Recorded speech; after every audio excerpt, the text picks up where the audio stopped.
Magandang araw mga kaibigan. Isang kwentong muli ang aking ibabahagi sa inyo na tiyak na magbibigay kilig, saya at inspirasyon.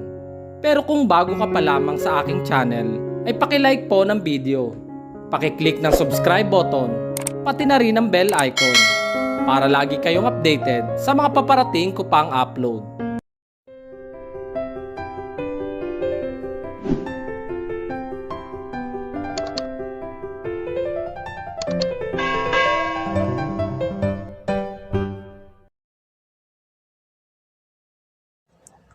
Kylie, gumising ka na. Kailangan na natin pumunta sa bahay ni Mrs. Tan. Dapat na matuyo agad ang mga pinalalaban niyang damit sa akin dahil susuotin niya yun bukas. Sige po, Nay. Susunod na lamang po ako, saka maliligaw po muna ako. Tugon ko sa aking mahal na ina.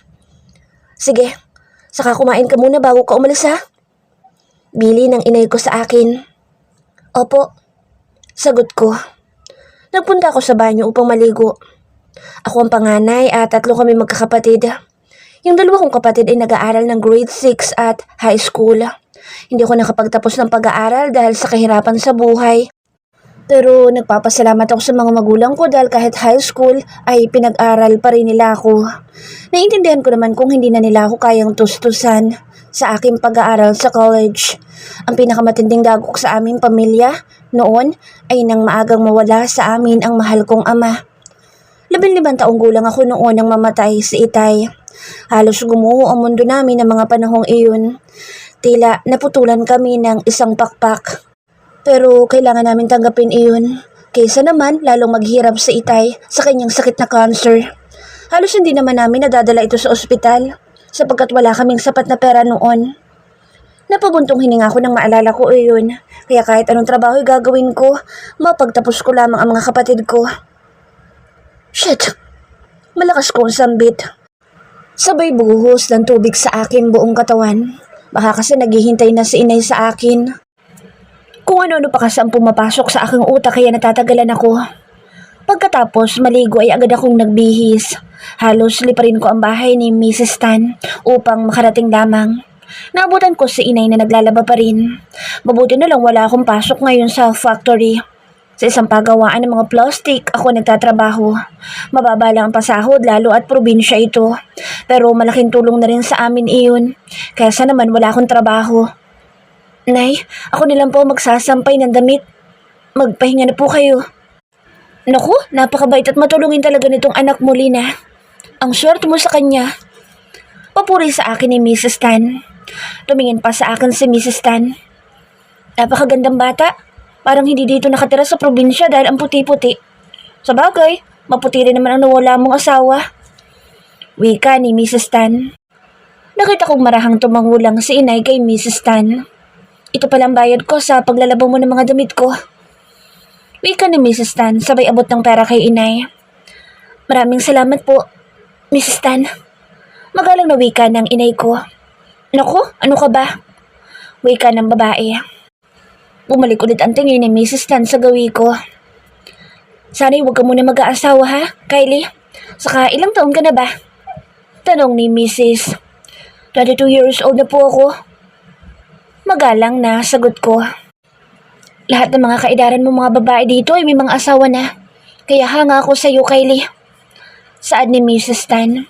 Ngumiti lang ako dito. Nagpaalam din kami kay Mrs. Tan dahil dadaan pa kami sa palengke upang bumili ng bigas at ulam. May pasok ka ba mamaya, Kylie? Tanong ng inay ko. Opo, inay. Kaso alauna pa ng hapon magbubukas ng factory dahil po naglilinis pa sa loob ng factory. Wika ko rito.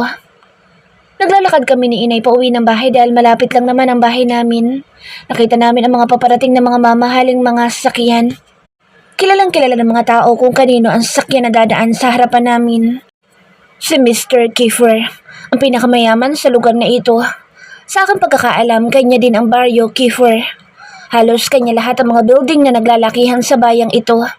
Sabi nila, isang matapang na tao si Mr. Kiefer.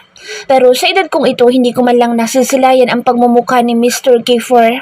Pero yung mga kababaihan dito ay kinikilig sa tuwing nababanggit ang pangalan nito. Hindi naman nagtagal ay nakarating kami sa munti naming bahay. Agad ako nagluto nang makakain na rin kami at makapagpahinga, lalo't may pasok pa ako. Alauna ng hapon, nagmamadali ako sa aking paglalakad lalo na't late na ako. Nakatulog kasi ako kaya hindi ko na malayan ng oras. Biglang kumunot ang akin noon nang makita kong malungkot ang mukha ng mga katrabaho ko. Ano nangyari sa inyo? At para kayong nalugi ng 1,000,000? Talagang malulugi tayo, Kylie. Dahil magtatanggal ang mga tauhan sa na Mrs. Tan. Dahil usap-usapan na nalulugi na itong factory. Baka nga raw ibenta na rin ito. Malungkot na wika ng mga kasamahan ko sa trabaho. Kailan ba nila balak magtanggal ng mga tao? Tanong ko. Ngayon ang balak nila at itinaon sa ultimong sahod natin. Sahod ulit ng katrabaho ko. Parang biglang nanlambot ang aking mga tuhod sa aking nalaman. Paano na kami ng pamilya ko? Ang hirap pa naman ngayon na makahanap ng maayos na trabaho. Lalo na sa isang katulad kong high school lamang ang natapos. Malungkot ako na pabuntong hininga. Dala ko ang bigat sa aking dibdib habang nagtatrabaho. Pauwi na ako ng bahay pero parang pasan ko ang mundo sa lungkot na nakalarawan sa aking mukha. Bakit kailangan pa mangyari ang lahat ng ito? Ang trabaho kong ito lamang ang pwede naming asahan ng pamilya ko pero nawala pa na parang bula. Oh anak, ano nangyari dyan sa mukha mo at para kang nalugi? Tanong ni inay. Kasi po inay, napasama ko sa natanggal sa factory. Mahina akong wika rito. Sus, itong batang ito. Huwag ka na malungkot, Kylie, dahil makakahanap ka pa rin ng trabaho. At may awa sa atin ng Diyos. Alam kong hindi tayo pababayaan niya kaya huwag kang mag-alala. Mahabang litanya ng inay ko. Napangiti na lang ako sa inay ko. Ang bait-bait talaga ng inay ko. Sobrang swerte ko dahil siya naging ina ko. Huwag ka nang malungkot anak ko, kasi papangit ka niyan. Sige na, magbihis ka na sa kwarto mo at magmerienda na tayo. Nagluto ako ng ginataang saging. Bago ako umalis sa harap ng nanay ko, ibinigay ko muna ang huling sinahod ko. Kumuha lang ako ng 1,000 upang gamitin sa pag-apply ng trabaho at sana'y makahanap agad ako ng trabaho. Palabas na ako ng bahay, nakita ko ang bulto ng kaibigan ko. Kylie! Kylie! Tawag sa akin ang kaibigan ko. Tumingin ako rito at ngumiti. Magkababata kami ni Ella. Ito talaga ang best friend kong matatawag. Balita ko natanggal ka raw sa trabaho. Tanong nito. Sa kasamang palad, ang hirap pa naman ngayong makahanap ng trabaho. Malungkot kong wika. Ayos lang yan, Kylie. Maghahanap tayo ng trabaho mo ngayong araw. Pero samahan mo muna ako mag-apply ng trabaho dyan sa mansyon ni Mr. Kiefer. Kinikilig na wika nito. Hindi na ako makatanggi nang hilahin na ako ni Ella patungo sa bahay ni Mr. Kiefer. Bakit may dala kang resume? Tanong ko. Kailangan kasi itong resume dahil itong hinihingi kapag mag-a-apply ng trabaho sa bahay ni Mr. Kiefer. Masasilayan ko na nalubusan ang taglay na karisma nito. Saad ni Ella. Mamiti lang ako rito. Wala kasi akong maisip na sasabihin dahil hindi ko pa nasasilayan ang mukha ng lalaki. Tumingin ako sa malaking bahay na natatanaw ko na. Nang makarating kami sa gate ay agad na nag-doorbell sa Ella. Hindi naglaon ay bumukas ang gate at bumungad sa amin ang bulto ng isang lalaki. Kung hindi ako nagkakamali, siya ang guard sa bahay na ito. Anong kailangan niyo mga binibini? Tanong ng guard sa amin. Hi kuya, mag-a-apply sana ako ng trabaho. Sa katunayan may dala na akong mga resume kuya. Wika ng kaibigan ko. Ito bang kasama may mag-a-apply din ba? Tanong ng guard. Naku, hindi po manong. Nagpasama lang po ako sa kanya papunta rito. Wika ni Ella. Sige, pumasok na kayo. Tama lang ang dating ninyo dahil hindi pa nakakaalis si Lord. Pumasok nga kami sa loob ng bahay. May sumalubong sa amin na isang matandang babae. Mag-a-apply ba kayong dalawa na kasambahay? Tanong na matanda. Ako lang po mag-a-apply manang. Nagpasama lang po ako sa best friend ko papunta rito. Sige, umupo ka muna rito at sasamahan ko itong kaibigan mo papunta kay Lord. Dahil siya mag-i-interview dito sa kaibigan mo. Wika sa akin ni Manang. Agad na umalis sa harap ko si Manang at Ella. Hindi naman nagtagal sa loob na silid ang kaibigan ko. Nakita kong papalapit sa pwesto ko si Ella. Ang bilis naman ng interview mo. Tanong ko rito. Shit, best friend. Ang gwapo ni Mr. Kiefer. Diyos ko, mabuti na lang masikip ang panta kong suot. Kinikilig na usal ni Ella. Natanggap ka ba? Tanong ko na lang dito. Oo, kaso matatanggap lang daw ako ng tuluyan sa trabaho kung may rekomenda pa akong isa na pwedeng pumasok na kasambahay dito sa bahay niya. Mahabang litanya ni Ella. Pagkatapos ay tumingin siya sa akin. Teka, di ba wala kang trabaho? Tanong nito. Oo, bakit? Tanong ko rito. Ikaw nila mag-apply, best friend. Malaki naman ang pasahod ni Mr. Kiefer. Usal nito. Wow, talaga? Magkano? Tanong ko rito. 10,000 ang start. Kapag nagustuhan ng trabaho mo, pwede pang tumaas ang sahod. Ano, payag ka na ba? Habang nandito pa tayo. Pangungulit sa akin ni Ella. Wala pa akong resume. Wika ko. Saglit lang at babalik ulit ako sa loob at itatanong ko kung pwede nang walang dalang resume. Wika ni Ella at nagmamadali namang umalis sa aking harapan. Hindi naman nagtagal sa loob sa Ella at nakita ko nagmamadali ito lumapit sa gawi ko. Okay na, Kylie. Pumasok ka na raw sa loob at gusto ko makausap ni Lord Kiefer. Wika nito, pero nakikita ko ang kilig sa mukha ni Ella. Bigla akong kinabahan. Paano pala kung masungod si Kiefer? Diyos ko po, sana'y gabayan niyo po ako.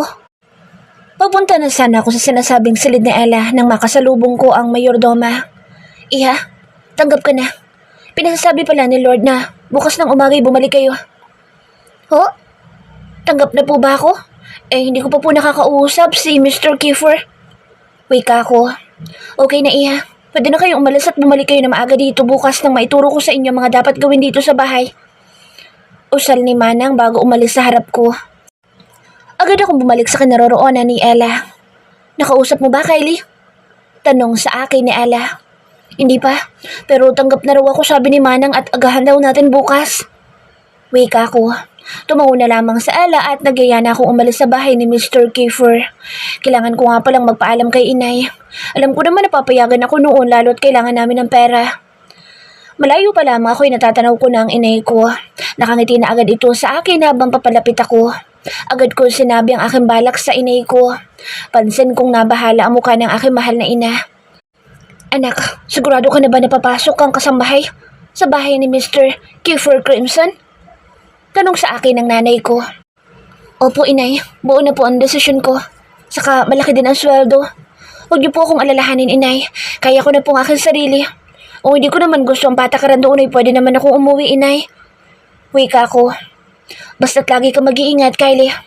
Umalis ka agad kung makita mong hindi maganda ang trato sa iyo sa bahay na iyon. Wika ng inay ko.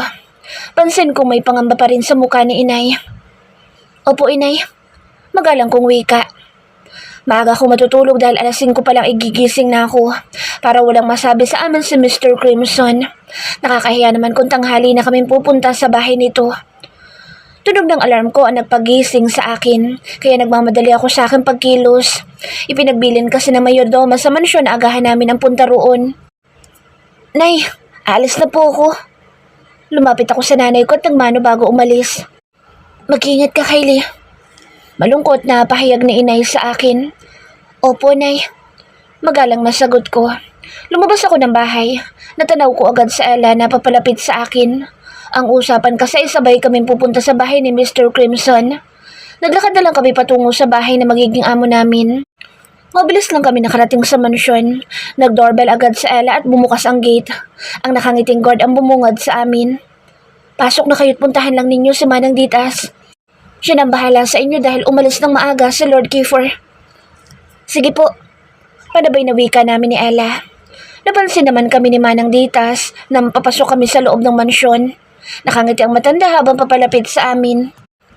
Sumunod kayo sa akin at dadalhin ko kayo sa inyong magiging silid. Wika ng matanda. Dito magiging silid mo, Ella. Wika ng matanda. Hindi po kami magkasama ni Ella? Nagtataka kong tanong sa matanda. Hindi, iha. Dahil ang magiging silid mo ay sa itaas. Usal ng matanda. Bakit po hindi kami magkasama sa isang kwarto? May pagtataka kong tanong rito. Huwag mo nang alamin, iha. Dahil sa bahay na ito, ang hari lang ang pwedeng magtanong at magutos. Mahiwagang wika ng matanda. Hindi nila ako nagsalita. Maganda ang kwartong pinagdalhan sa akin ni Manang Ditas at mukhang hindi kwarto ng isang maid. Inayos ko lamang ang gamit ko at lumabas na rin ang silid. Ibinigay sa amin ni Manang Ditas ang mga dapat namin gawin dito sa mansyon. Kylie, ikaw maglilinis ng kwarto ni Lord Kiefer. Ayusin mo ang paglilinis sa loob ng silid ni Lord dahil ayaw na ayaw niya na may makikitang kalat sa kwarto niya. Bilin sa akin ng matanda. Parang bigla akong kinabahan sa sinabi ni Manang Ditas. Wala din naman akong karapatan na magreklamo sapagkat katulong lang ako sa bahay na ito. Sige na, Kylie. Maglinis ka na sa loob ng kwarto ni Lord Kiefer. At tandaan mo ang mga binilin ko sa'yo. Paalala ulit sa akin ng matanda. Pumunta na ako sa silid ni Lord Kiefer. Namangha ako sa laki ng kwarto ng amo ko. Mas malaki pa nga itong silid nito kaysa sa bahay namin. Nag-uumpisa na ako maglinis ng buong kwarto. Pinalitan ko rin ang bedsheet, ganun din ang mga kortina. Mabilis lang ako nakatapos sa paglilinis dito sa kwarto. Kaya lumabas na ako ng silid at pumunta sa kusina upang tulungan si Manang sa pagluluto. Sumapit ang gabi kaya tapos na rin kami sa mga gawain dito sa mansyon. Umakyat na ako sa aking silid. Nakakatuwa dahil meron din ako sariling CR dito sa silid ko. Mabilis lamang ako naligo. Ang sarap kasing matulog kapag bagong ligo. Lalo na at malambot ang kamang hihigan ko. Pinatay ko ang ilaw dahil hindi ako sanay matulog ng bukas ang ilaw. Hindi ko na rin namalaya na nakatulog na pala ako. Narinig kong may pumasok dito sa loob ng kwarto ko kaya lang hindi ko maimulat ang mga mata ko dahil pakiramdam ko'y antok na antok ako. Naramdaman ko umupo sa paanan ko ang estranghero at hinaplos ang mga daliri ko sa paa, pataas sa hita ko. Sino lalaki mapangahas na pumasok dito sa kwarto ko? Sana'y panaginip lang ang lahat ng ito. Lalo't natatakot na rin ako at baka kung ano ang gawin niya sa akin. Mas nagulat ako nang bigla akong halikan sa akin labi. Ang first kiss ko. Ninakaw lang ng mapangahas na estranghero. Nagising akong tagaktak ang pawis sa aking noo. Umikot ang mata ko sa paligid at puro kadiliman ang nakikita ko. Hinawakan ko ang labi ko. Para kasing nakadikit pa ang labi ng estranghero sa aking panaginip. Maaga ko nagising kinabukasan at halos wala nga akong tulog dahil lagi kasing pumapasok sa utak ko ang halik ng estranghero sa aking panaginip. Nakita ko sa Ella na kagigising lang. Nakangiti pa nga ito na lumapit sa gawi ko. Ellie, parang puyat na puyat ka. Tanong ni Ella. Hindi nga ako halos nakatulog kagabi. Usal ko. Bakit? Tanong ulit nito. May tatanong ako sa'yo, Ella. Naranasan mo na bang managinip at yung panaginip ay hinalikan ka ng isang lalaki? Tanong ko rito. Oo, minsan nga hindi lang halik eh. Uy ka nito. Ha? Anong ibig mo sabihin? Tanong ko. Ay, oo nga pala. Virgin ka pa pala. Wika ni Ella. So, panaginip lang pala yun? Isang linggo matuling lumipas pero hindi pa rin mawala sa isip kong akin na panaginipan dahil para kasing totoo ang lahat. Sa tuwing matutulog ako sa gabi, laging pumapasok sa utak ko ang paghalik sa labi ko. Katulad ngayong gabi, bigla na naman pumasok sa isip ko ang paghalik na estranghero sa aking panaginip. Ipinikit kong muli ang mga mata ko at tuluyan ang nakatulog ngunit nararamdaman kong may humahaplo sa aking mukha. Panaginip na naman ba ito? Pero bakit ganoon parang totoo ang lahat? Nabigla ako nang halikan na naman ang aking labi. Matagal ang ginawang paghalik ng estranghero sa labi ko. Parang may hinahanap sa loob ng bibig ko. Ay, bakit umuungol ako?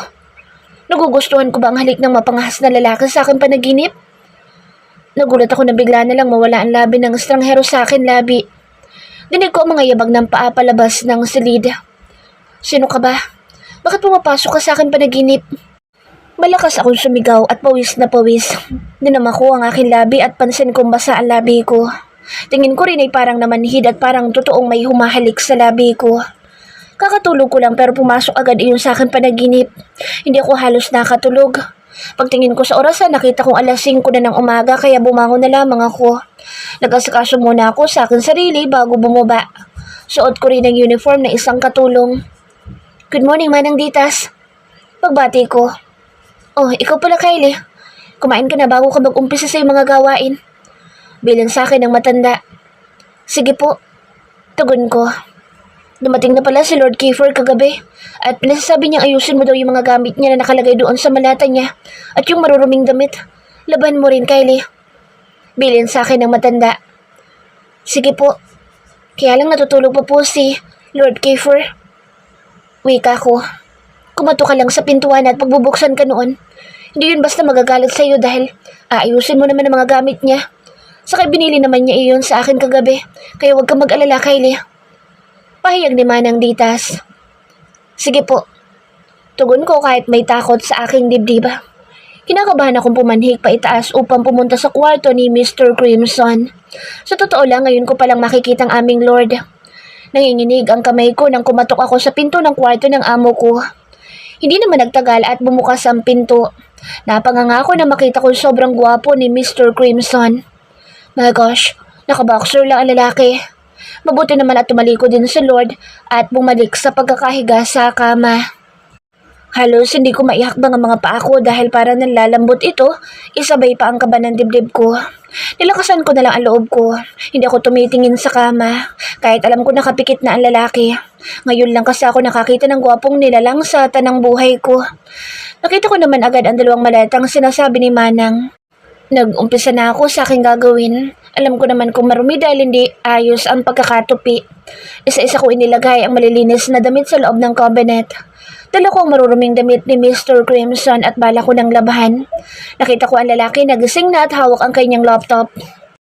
May ipag-uutos pa po kayo, sir? Nakatungo kong tanong. Sir, ang gusto kong itawag rito. Ang pangit kasing tawagin ko siyang Lord. Matagal bago nagsalita si Kiefer. Wala na. Tugon nito. Kaya nagmamadali ako lumabas ng silid ni Lord. At ngayon lang ako nakahinga ng maayos. Para kasing iba yung pakiramdam ko kapag nandoon ako sa loob ng silid ni Lord Kiefer. Nakita mo na ba si Lord? Tanong ni Ella. Oo, sagot ko. Ang gwapo, di ba? Tanong nito, ngunit pansin kong kinikilig. Oo, sabay tango ko rito. Makalaglag pa, ante, di ba? Tanong ulit ni Ella. Ang dami mong alam, Ella. Umalik ka na nga sa trabaho mo at baka makita ka ni Manang Ditas. Baka ikaw ay mapagalitan pa. Kylie, pinatatawag ka ni Lord Kiefer. Bilisan mo, dahil ayaw niya na pinaghihintay. Paalala ng matanda, kaya nagmamadali akong pumanhig pa itaas ng silid ni Lord. Kumatok ako sa pinto ng kwarto. Bumukas naman kaagad ang pinto. Nakita kong mukhang galit ang amo ko. Kanina pa kita pinatatawag, di ba? Galit na asik ng lalaki. Sorry po, sir. Nakatungong usal ko. Ihanda mo mga susutin ko. Pabruskong utos nito sa akin. Marahan akong pumasok sa loob ng kwarto upang gawin na ipinag-uutos niya sa akin. Lumapit ako sa cabinet at nakita ko agad ang mga pang-opisina na damit ng lalaki. Nakabukod na naman kaya madali na lang makita. Narinig ko rin na sa loob ng CR si Sir Kiefer dahil sa tunog ng tubig na bumabagsak galing sa shower. Kaya nagmadali kong inayos ang kama habang wala pa ang lalaki.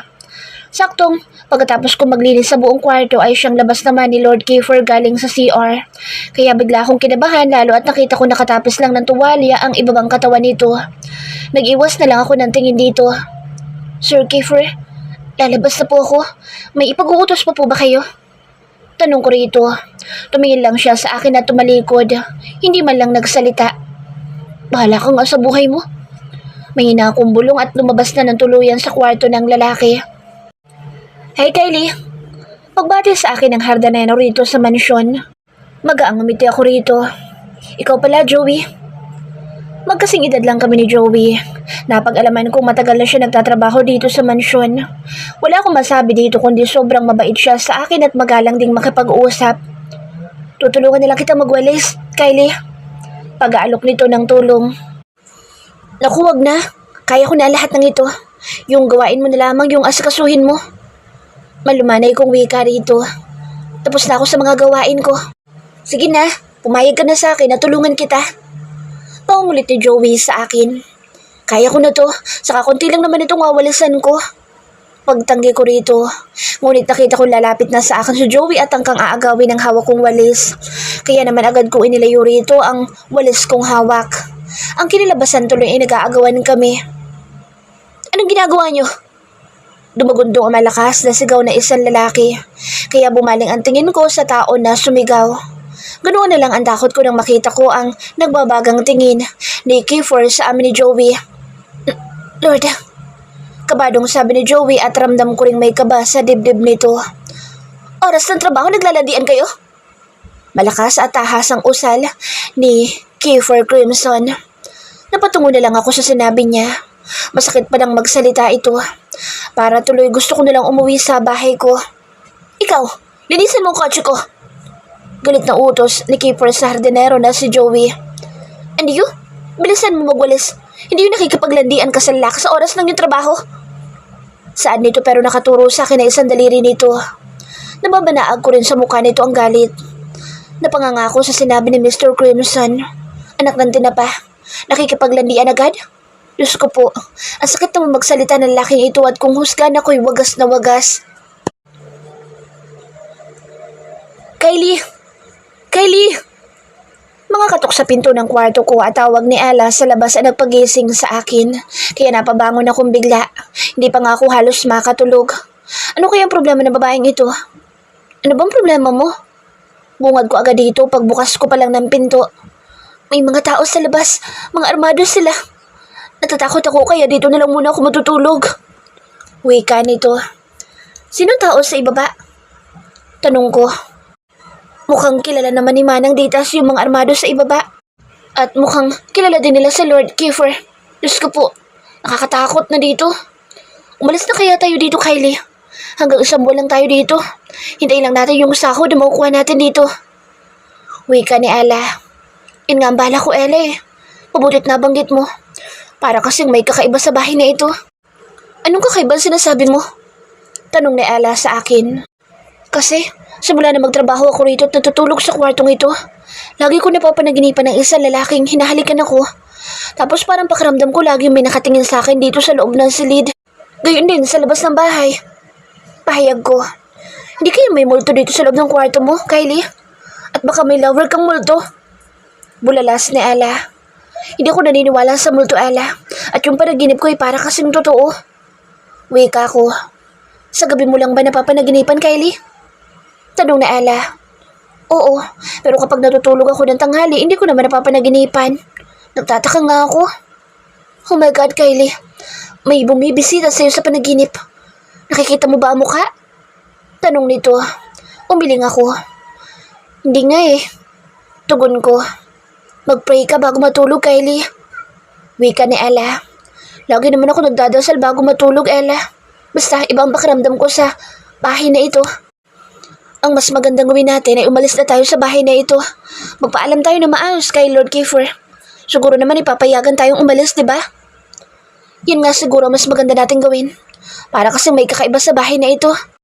Papayagan naman siguro tayo ni Lord Kiefer. At kailangan na natin matulog, Ella. Wika ko. Laking pasasalamat ko nang hindi ako managinip kagabi. Magaan din ang aking pakiramdam. Nakangiti akong bumangon.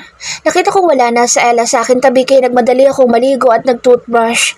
Baka kasi sabihin ni Mr. Crimson katulong ako dito. Hindi, senyorita. Grabe pa naman kung magsalita sa kapwa lalaki. Nagdidilig ako ng halaman nang makita ko si Joey. Kumuway ako rito pero bigla itong umuwas ng tingin.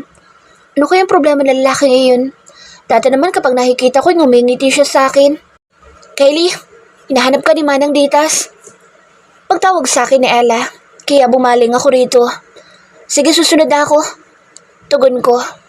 Pumasok kami sa loob ng bahay upang puntahan si Manang Ditas. Nakita ko agad si Manang. Pansin kong malungkot ang mukha ng matanda. Ano kayang problema niya? Manang Ditas, may kailangan ka ba sa akin? Aalis muna kami ni Ella dahil may inuutos sa akin si Kiefer. Kailangan ko isama sa Ella at ikaw na munang bahala dito. Pag bumaba si Lord Kiefer, ipaghain mo lang na makakain niya. Di ba itinuro ko na sa'yo mga dapat mong gawin kung sakaling wala ako? Opo, ako na ang bahala.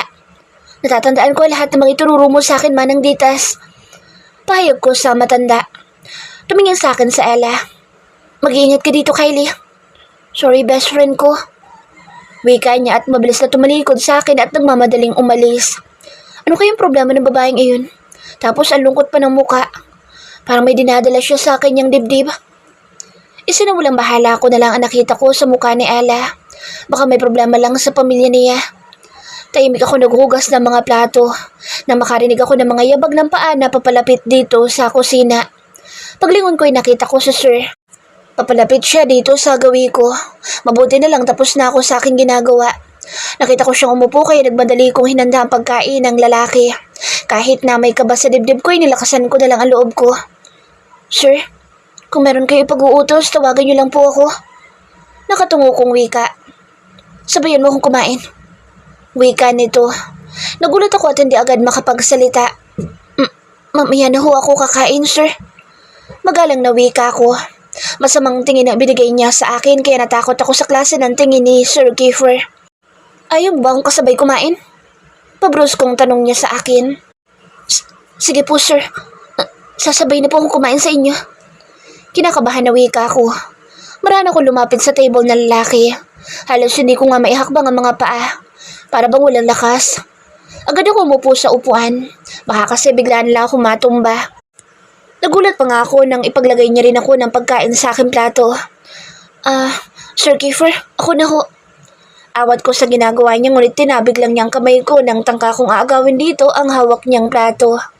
Tahimik lang ako habang kumakain dahil nahihiya ko kay Sir Kiefer.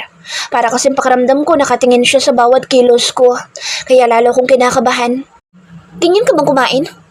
Paasik na tanong niya sa akin. Ho? Kaya napatingin ako sa kanya. Ang sabi ko, ganyan ka bang kumain? Ang tamlay mong kumain. Kaya ang payat-payat mo. O baka naman ayaw mo lang akong kasabay. Bulalas ng lalaki. Naku, hindi po sa ganoon, Sir Kiefer. Nahihiya lang po talaga akong kasabay ka. Lalo na po at amo ko kayo at ako'y isang katulong lang dito sa bahay. Paliwanag ko. Tumayo siya at walang imik na umalis sa hapagkainan. Diyos ko po, sala sa init, sala sa lamig ang ugali ng amo ko. Dapat talaga na umalis na kami dito ni Ella.